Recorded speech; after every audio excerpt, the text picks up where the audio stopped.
everyone sort of has their spiritual experiences as far as a connection with God for most people, or the goddess. And in my case, I have a connection with both. Now, I grew up as a child. I was pretty much born and raised in a Christian environment. But as a little girl, I had a lot of questions, and it just was very hard for me to accept the concept of God being just male. It just didn't seem to be balanced, I guess you could say. You know, if there's male and female in the world, if there's, African American and Caucasian, I guess you could say, if there's Chinese and Indian, there's opposites, but it's all a balance. So it just didn't make sense to me that there would be one God with one right name, only male. But when I was I think I was between the ages of 10 and probably 12, maybe even 13. Those were probably the roughest years of my life. I had a somewhat difficult childhood.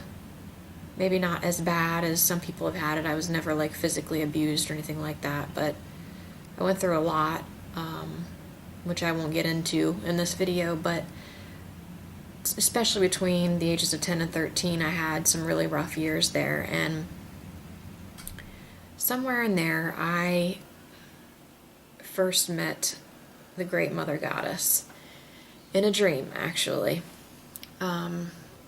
Excuse me, I'm going to take a sip of my beer because I can.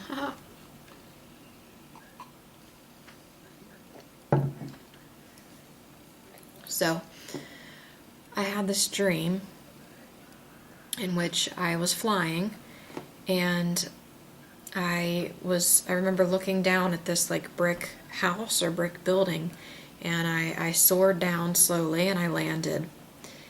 And coming towards me was this being, this creature, not threatening at all, actually very warm and friendly, welcoming feeling to it. He was a human, but he was like almost a dog too, and I couldn't even describe to you exactly what looked like a dog and what looked human, but that was just, I remember that, and that's the feeling that I still remember about him. And he was sweeping the front porch. I know this sounds crazy, but he came up to me and he told me that I needed to go to this other building, that it was really important that I went to this other place. And I don't remember his exact words, but he gave me directions, and I believed him, and I took off again, flying. And this whole time too, by the way, I felt like someone was with me. In hindsight, I think it might have been like my spirit guides, possibly, or my spirit guide, one in particular. So I take off from the brick building with the dog guy, and I fly a ways, and everything is really beautiful in this world. There's just lush forests, and the buildings they look almost antique, like they're older, they're brick, they're sturdy, I guess you could say, but they're spread out, they're sparse. So I come to the place where I'm supposed to go, and I land, and I look out across the way, and there's this building that isn't like any of the others. It's bright and sparkling. It's like brilliantly bright. All I just remember is that it was so bright, and it was just like glitter, like just sparkling, like the sun almost.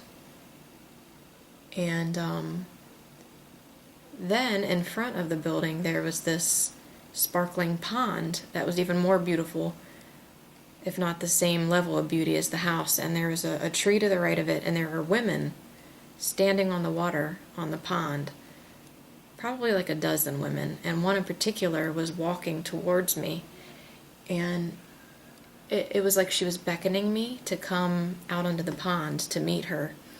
And so I did. I don't know, I just felt warm and welcome and very comfortable, like I'd been there before or something. And so I walked out onto the water to meet her, and I just remember that she embraced me, and then she held my hands, and we started to either spin or dance, or kind of both.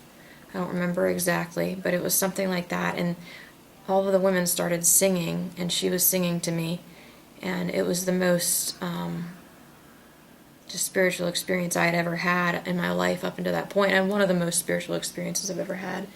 And I remember 2 lines of the song, and it may not seem like much, to you all, because it wasn't your experience, but it really meant a lot to me. And the lines were, pain is my story, rain is a glory. And I don't know why that stuck with me for so long, but I just remember those 2 lines. And I just remember waking up and being so comforted and filled with just joy and hope for the future. And later on, I would come to realize that that was the first time I met the Great Mother Goddess, and that she's always been there.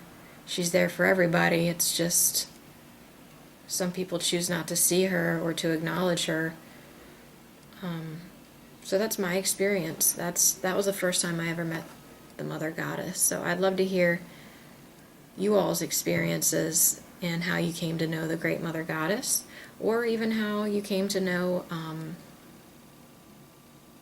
God, her counterpart, or both. So, blessings everybody, and I hope you enjoyed this video.